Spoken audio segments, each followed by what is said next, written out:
Okay, so hello everybody, good morning, and it's my great pleasure to welcome here, Dr. Sudipta Hensh from Osaka University, and today he's going to talk about Hartle-Hawking, tidal heating. This is the topic of his last seminar of his series of seminars. So.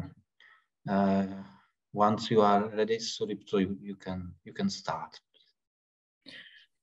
Yeah, so thanks everyone for being here. Yeah, I'm ready. So I'm just sharing the screen, the presentation.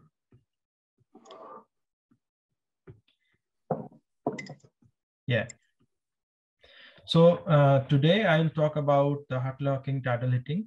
And this work was done in collaboration with Professor Stefano Leveretti from CISA and Professor Vincenzo Vitaliano from University of Genoa. So the outline of this seminar would be, first I try to discuss the objective, and then, first I try to discuss the objective, and then I would try to say or discuss quickly those stuffs that we have already discussed in last seminar, just to be in sync, and we need all those formulas and conditions that we already have derived. So I intentionally kept all those slides here, but I will try to go as fast as possible, and just to let you know that these are the stuff that you already did. So just to remind you those stuffs. And then we will try to rederive the Hartle-Hawking tidal heating formula in the presence of torsion. And so to do this,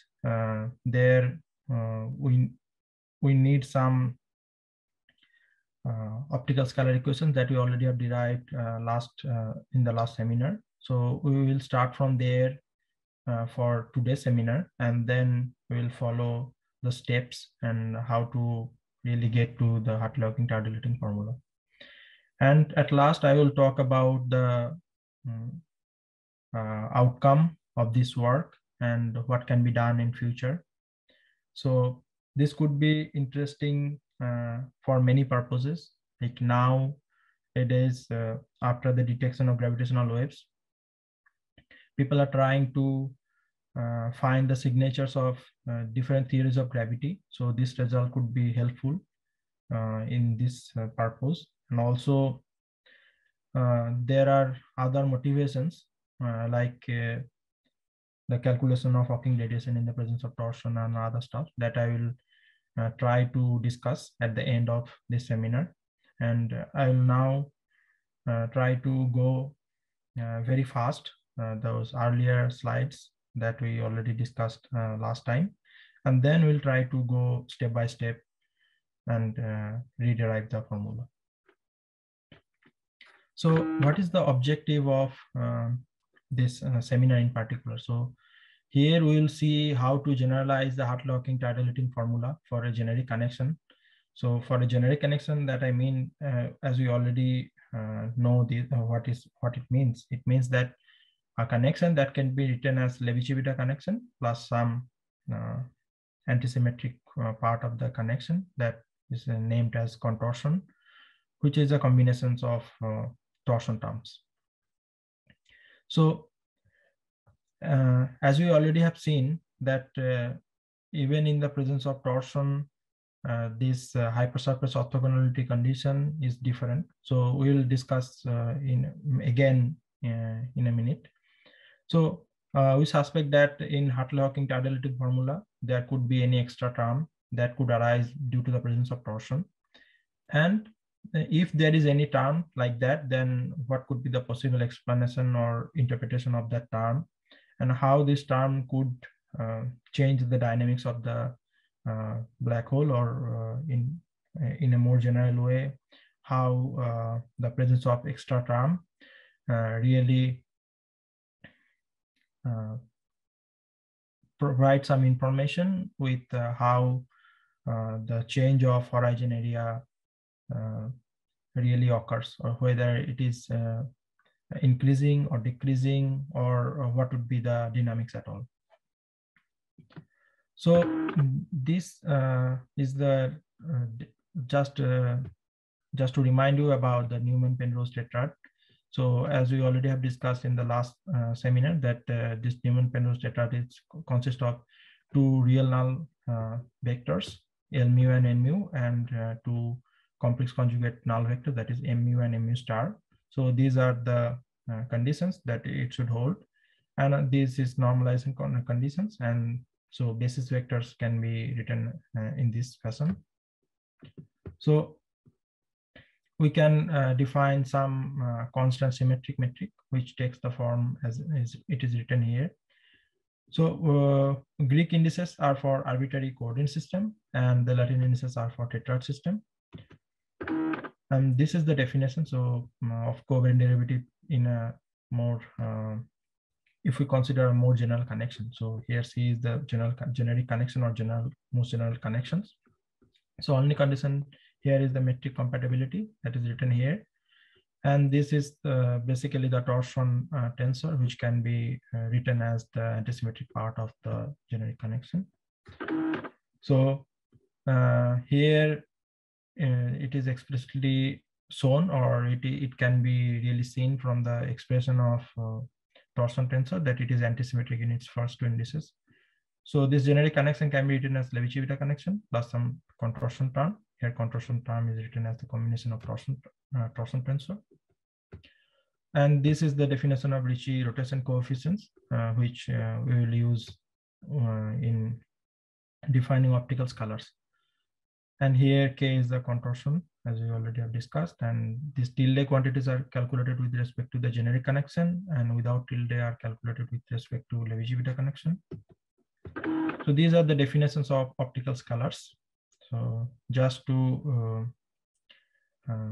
allow you to see you again and remember the stuff, that rho, sigma, these are the optical scalars that can be defined in terms of gamma. And we can split the torsion contribution and pure Levi-Civita contribution in parts. So here rho is the pure Levi-Civita contribution, and rho t is the contribution coming from the torsion. So we can do this for all optical scalars. So how do you know that if the congruence is geodesic or not?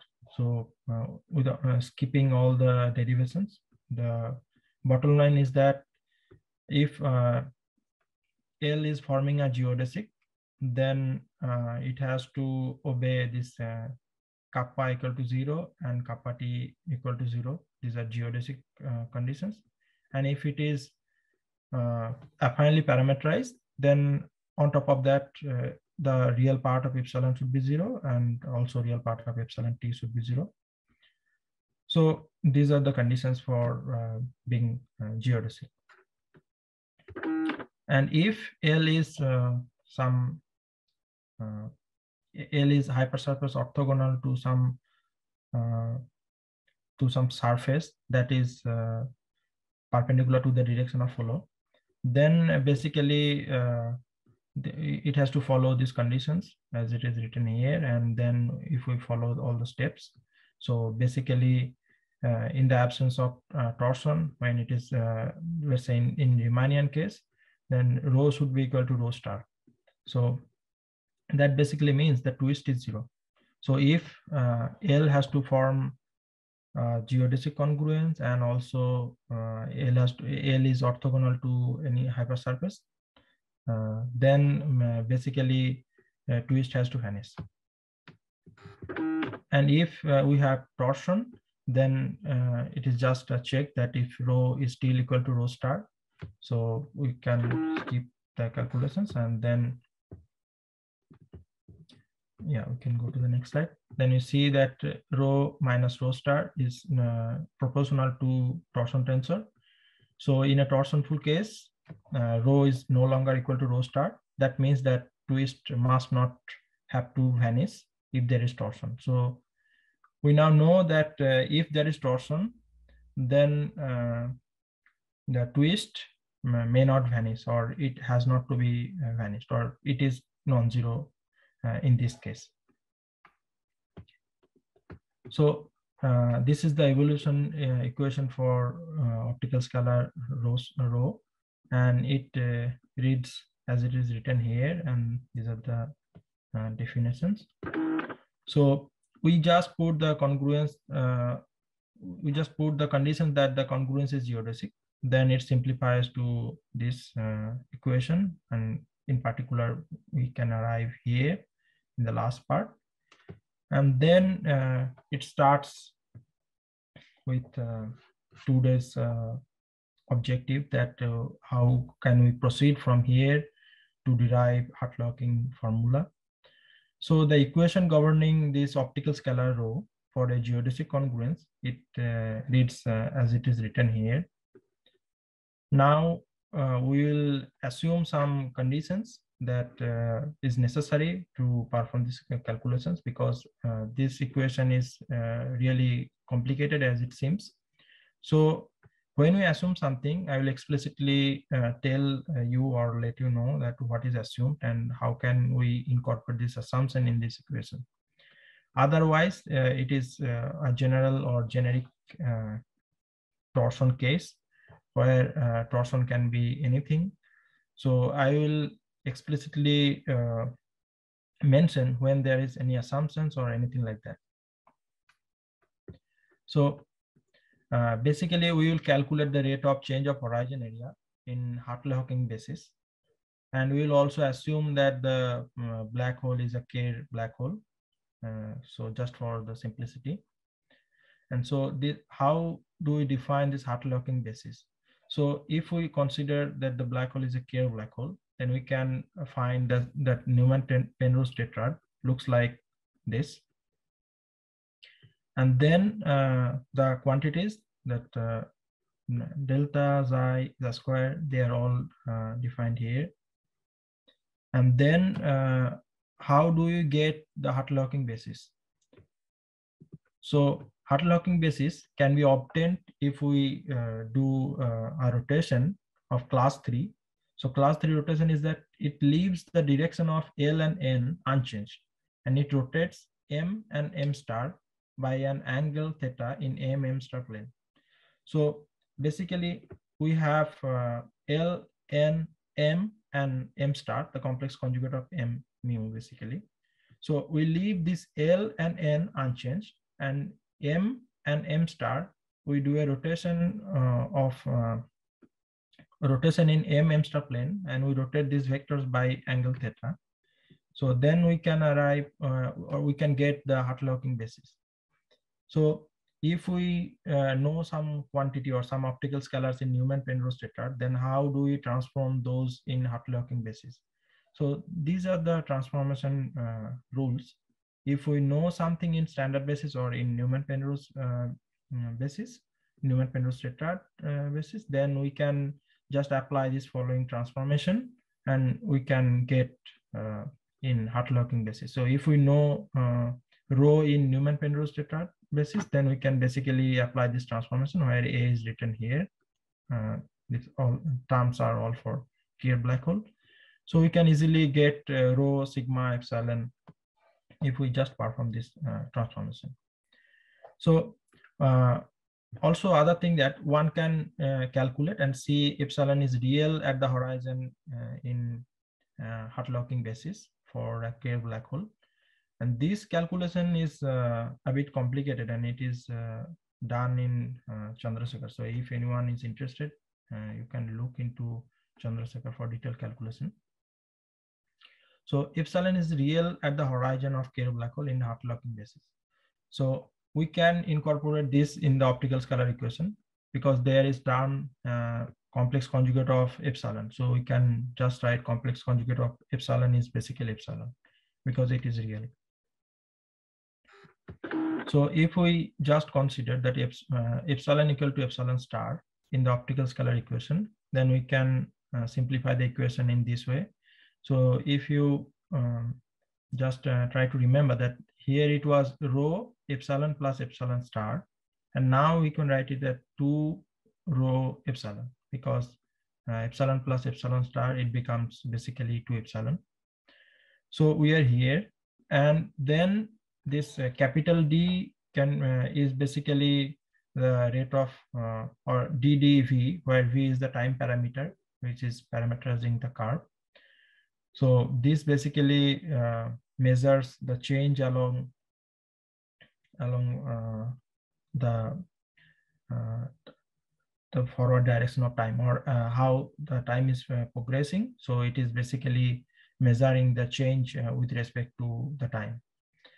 And we can really write these optical scalars in real and imaginary parts, because usually these optical scalars are complex quantities. So we can definitely split them into real and imaginary part. So rho, for instance, rho t can be written as minus theta t plus I omega t, and this is also, this can be applied for other optical scalars like epsilon t, sigma t, where this rho is basically expansion plus imaginary I, and then omega is the twist. So if we just split the optical scalars in this fashion and try to incorporate in this equation, then we get basically some like giant equation, or with many terms. So we opened up that optical scalar, and we have many terms. Now we will examine which term will be zero in which conditions, and we'll try to simplify them and get to the final result. So if we use the symmetry of contortion tensor or torsion tensor, then basically you can prove that this epsilon t is purely imaginary quantity. So how can we do it? It's really few steps, so we can follow it. So epsilon star can be written as this. Here it is just the complex conjugate of epsilon t. So epsilon t star can be written as this, and then from we can write, because this is connection. I mean, contortion is basically kind of connection coefficients or contribution to the generic connection. So it is real. And then this L vector is also real. So we can write here this k lambda mu nu star equal to k lambda mu nu, and L lambda star equal to L lambda. And if we relabel this mu and nu, that is, we are just changing the notation. We have here summation over mu. We are just renaming this as nu, and this nu we are changing as mu. So if we just relabel mu and nu, and then we just used one time more, or not one time more, this is just once, that the antisymmetric property of contortion. So we know that contortion tensor is antisymmetric in last two indices. So here k lambda nu mu equal to minus k lambda mu, that we can write. And if we just incorporate this here, then we end up with epsilon t star equal to minus epsilon t. So that basically means the real part of epsilon t equal to 0.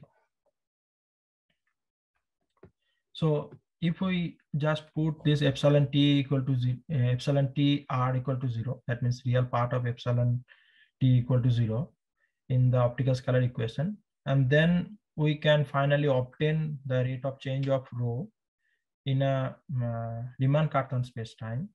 So, or in other way, in U4 space-time. Then basically the optical scalar equation, it simplifies to this equation. So just for completeness, I'm showing all these equations. I know that these equations are very long to follow. And now let us consider a specific theory of gravity. Why do we need this? We now want to consider that there is some perturbation which is really perturbing the horizon of the Kerr black hole. So in order to do that, we need to consider some theory of gravity with torsion. So here we assume that the theory is Einstein-Cartan theory, which is minimally coupled with Dirac field. So in this case, basically, if we assume this, then we can consider that the contortion tensor could be completely antisymmetric tensor. So that means that if we interchange any two indices of the contortion tensor among three indices, then it will result a negative sign in front of contortion tensor. So this is kind of simplification that we can incorporate in the optical scalar equation and follow. So the assumption that we are assuming the Einstein-Cartan theory, which is basically natural extension of Einstein's gravity in the presence of torsion, which is also quite natural, that the matter which is causing or which is creating the gravitational field could contain some constituent particles which can be or which can have intrinsic spin. So that is also quite natural. So Einstein-Cartan theory is basically natural extensions of Einstein GR. And with this assumption, we have this completely antisymmetric contortion tensor. And under this assumption, we can prove that the sigma t equal to 0, theta t equal to 0, and sigma epsilon t I equal to minus 1/2 omega t. So this we can prove, which can be proved also like the previous one quite easily. So we'll see how it can be proved. And we can see that this sigma t, this is the expression for sigma t. And if it is, if k is completely antisymmetric, then you can just change any two indices and it will give you a negative sign in front of it. So if you just try it, then there is m lambda, m mu, L nu.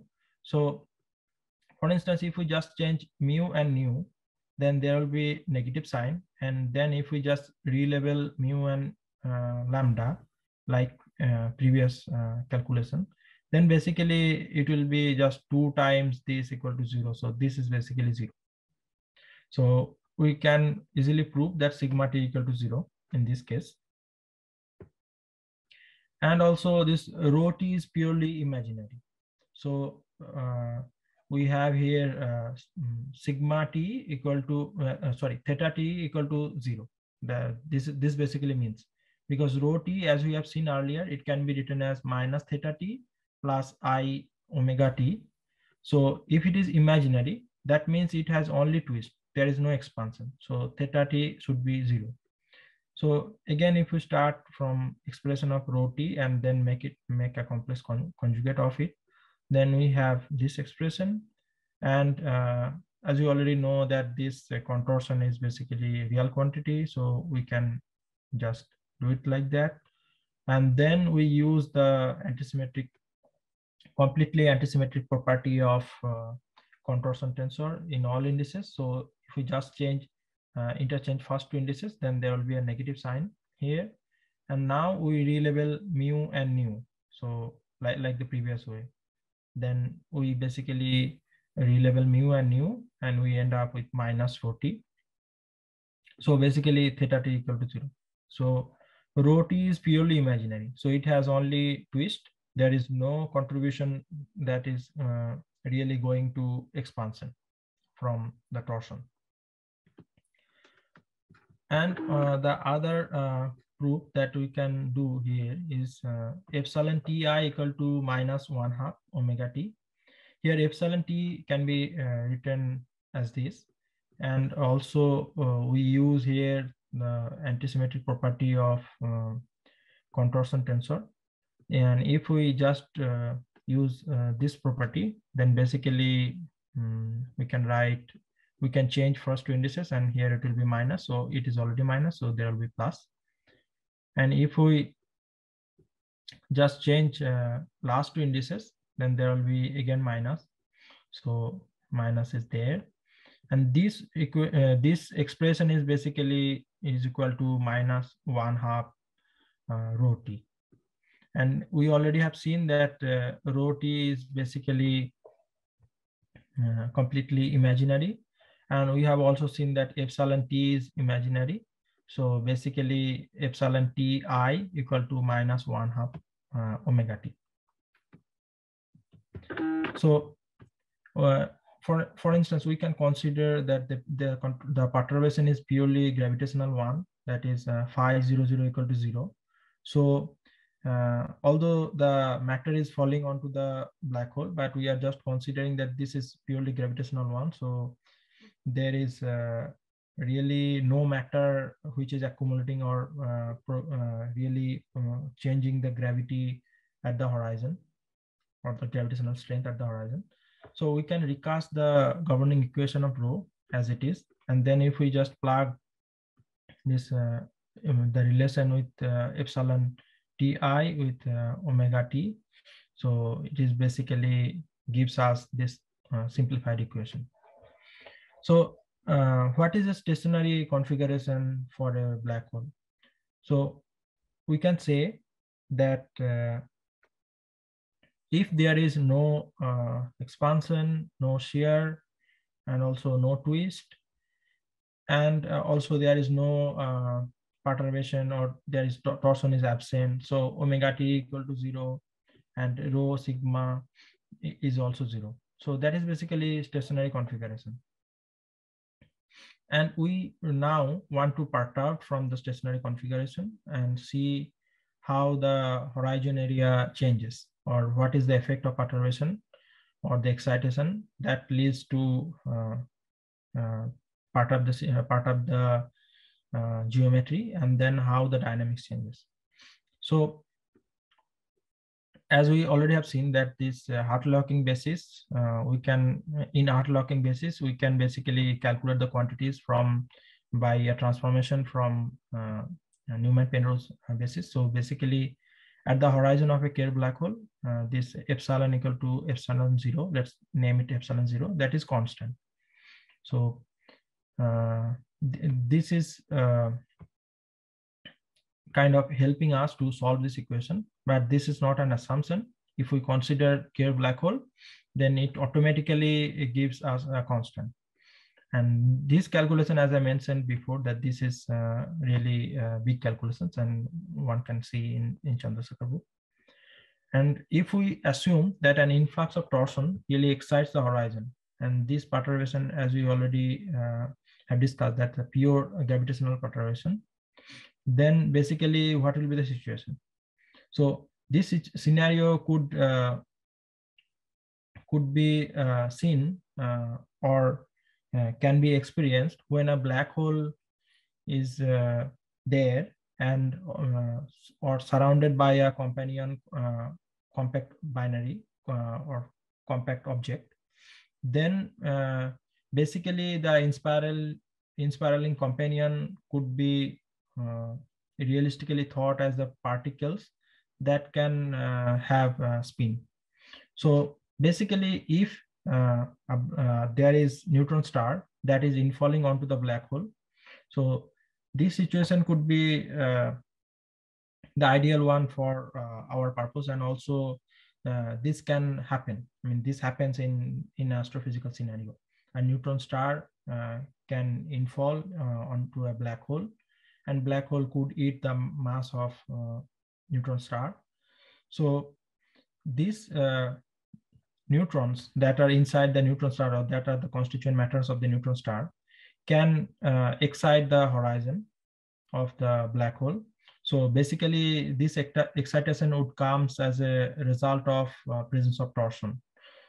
And then how this excitation is released and or relaxed, that is the main purpose of this whole calculation. So this is a well-motivated problem, or well-motivated from a physical scenario that could occur in an astrophysical case. So now we will proceed and try to solve this equation and find how this horizon area change is dependent on torsion, or if there will be any dependence at all. So let's proceed.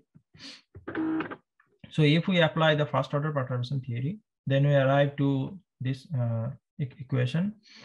And so in a rotating black hole, this rho 1 should be periodic in B. So the only possible solution of this equation is that rho 1 equal to 0. So we have to go beyond the first order. So if we go to first order, then we get this d rho 2 equal to sigma 1 square, where sigma 1 is the first order perturbation in sigma. Sigma is the shear, and omega t1 is the first order perturbation in twist, where this omega t is the direct contribution coming from the torsion in twist and square. So 2 epsilon naught rho 2. So this solution can be written as this. We can just guess the solution and we can try to plug it here and it will definitely work. So if we just use this solution and then try to proceed further and see how this rho 2 can be defined as a change of horizon area. So now we go back to the definitions of expansion or the convergence scalar. So this quantity rho 2 is the measure of convergence of null geodesic congruence. So it can be defined as this expression, where this d sigma is the surface element of the horizon of black hole. So here we can see this is really proportional to the change in horizon area divided by horizon area. So one can write it as dA dot over A. So where A is the area in other sense. So we have this expression for the just to connect this optical scalar with the horizon area. And then if we proceed and let's assume that the perturbation is starting from any initial time vi, we can set vi to 0 and it lasts till some time vf. So if we just manipulate this above expression, so we arrive to this integral equation. And now we just plug this rho 2 from the above or above solution. So or the solution that we already saw before. So if we plug the expression of rho 2 in equation, then basically we find this equation. Oh, okay, so again, just for completeness, I am showing all the steps, but you can concentrate what I'm stressing here.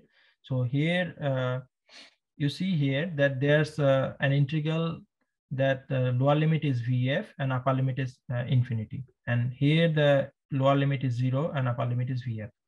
So the perturbation starts as 0, it ends at V equal to VF. And then we see that this term is teleological in nature. What does it mean? This means that even when perturbation is relaxed, then this term is like VF to V infinity. So that time the perturbation is already relaxed. So what is happening during those times, during the perturbation time, that is 0 to VF, is also depends from some future occurring event. So this is really teleological in nature. So it doesn't have any cause-effect relation in other way, you can say. So we have to really exclude this term with physical reasoning. You know that sometimes like we have some terms that really appears because of mathematical calculation, but we have to exclude this term because it is unphysical one. So how to exclude this term? So we consider that this V equal to when the time is greater than the VF, that is basically when the perturbation is relaxed. Then we consider that this sigma 1p and sigma omega tv, they are all 0. And also we assume that this VF is greater than 2 1/2 epsilon naught. So if we assume this, then the above equation, it becomes it becomes much simpler, and we can really see that here on the right hand side inside the integral we have only two terms. So first one is the first order perturbation in shear, and second one is the first order perturbation in twist. But this occurs due to the presence of torsion, because we have here T subscript, so it only depends on the torsion. So if there is no torsion, so then we can exclude this term, and we recover the original Hartle-Hawking term. So that we will discuss later. So if we consider that the final the change that occurs in d sigma during the interval 0 to Vf is really small, then we can write left hand side as delta of d sigma. So this is just a notation, because here we are considering this curly delta is very small. So we can write this, and then we get this expression basically. So what we are doing here, so log of this, we are assuming that this change in horizon area during the perturbation is very small. So this is also an assumption. Then we basically arrive to this expression, and we can write in differential form in this way. And then we need to really substitute the horizon area element for Kerr black hole, that is d sigma. So d sigma for a Kerr black hole can be written as 2m r plus d omega, where r plus is the radius of horizon, and m is the mass of the black hole, and d sigma is the solid angle element as it is written here. So in this case, the above expression becomes this. So this is basically the Hartle-Hawking tidal formula. And if there is no torsion, so this is basically only sigma 1 square on the right hand side. There is no omega t term, and it exactly we recover or coincides with the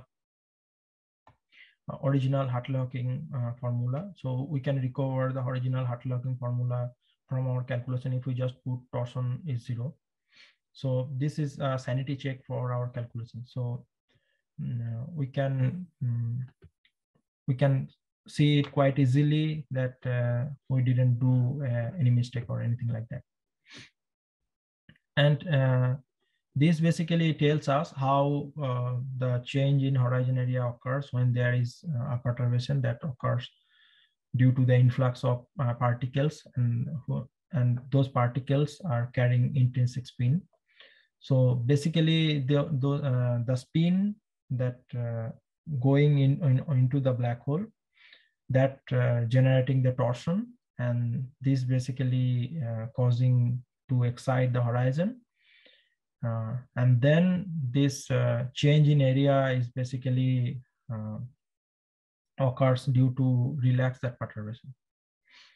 So this is the final results of our calculation, and how to summarize the all calculations and what could be done in future.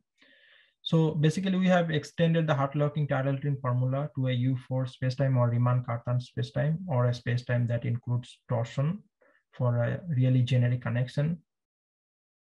In a most general case, in other words, we can say. And also, the change in horizon area is not only depends on the generated shear, but also depends on the twist. As we already seen, there is omega t term. So this is a modification in Hartle-Hawking tidal term, and this modification could lead to some change in gravitational waveform, because if there is any excitation that is occurring due to the presence of torsion, so one can calculate proceeding from this, he has to really explicitly calculate everything. If there is torsion. So how this torsion really affecting the form of gravitational waveform, and what could be the effect of torsion? If it would be, it would definitely be small, but how small it is, and if it is under the resolutions of current gravitational wave detectors, or in future it could be detectable or not. That's something one can do in future. And like embracing the arguments of Sayama and Candelas. In one paper, they argued that the change in, they basically considered the Hartle-Hawking tidal heating formula, and then they argued that this way one can see how the Hawking radiation occurs and stops.